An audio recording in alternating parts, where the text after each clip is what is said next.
जी हाँ दोस्तों, Israel Iran सैन्य संघर्ष में अमेरिका भी कूद पड़ा है। अमेरिकी राष्ट्रपति डोनाल्ड ट्रंप ने कहा कि उनकी वायुसेना ने ईरान के 3 न्यूक्लियर ठिकानों पर हमले किए। अमेरिकी वायुसेना ने फोर्डो, नतांज और एस्फहान न्यूक्लियर साइट्स को निशाना बनाया। इन तीनों साइट्स भी भीषण बमबारी करने के बाद अमेरिकी वायुसेना सुरक्षित तरीके से अमेरिका वापस रवाना हो गया। अमेरिका और इजराइल ने इस सैन्य कार्रवाई पर खुशी जाहिर की है। वहीं ईरान को इस हवाई हमले का पलटवार न करने की चेतावनी भी दी है।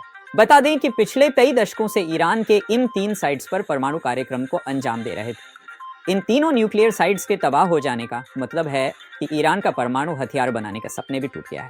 आइए एक एक करके समझें कि ये तीनों न्यूक्लियर साइट्स ईरान के लिए कितने अहम थे।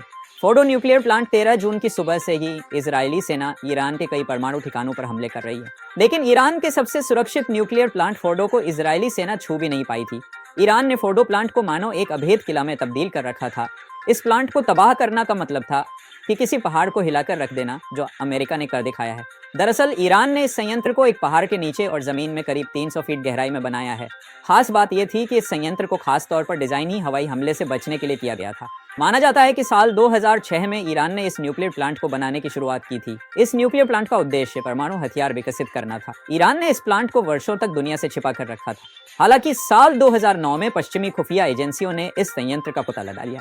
ईरान को डर था कि अमेरिका या इजराइल इस जगह को निशाना बना सकता है, इसलिए ईरान ने प्लांट के करीब रूसी S-300 air defence system install कर रखा है। मीडिया रिपोर्ट के अनुसार इस संयंत्र में अत्यधिक संवर्धित यूरेनियम U-235 का उत्पादन किया जा रहा था, जो 2 परमाणु बम बनाने के लिए काफी अहम थे।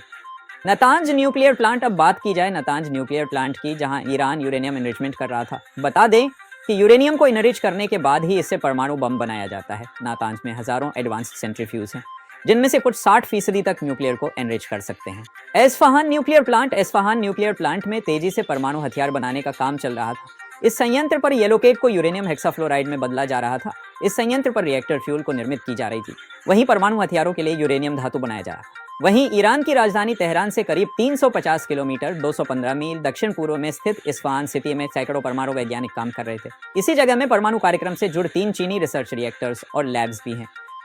ये तो कहानी थी उन 3 न्यूक्लियर प्लांट्स की जिसे अमेरिका ने तबाह कर दिया है। अब बात की जाए उस घातक हथियार की जिसकी वजह से ईरान का परमाणु हथियार बनाने का सपना चकनाचूर हो गया। अमेरिका ने इस सैन्य कार्रवाई के लिए B-2 stealth bombers, B-2 stealth bombers, B-2 stealth bombers का इस्तेमाल किया है। इस बात की पहले ही पुष्टि हो चुकी थी कि अमेरिका ने B-2 स्टेल्थ बॉम्बर्स को गुआम में तैनात कर दिए हैं। रोज न्यूज देखने के लिए सब्सक्राइब करें मेरे चैनल अपना न्यूज। धन्यवाद मेरे दोस्त।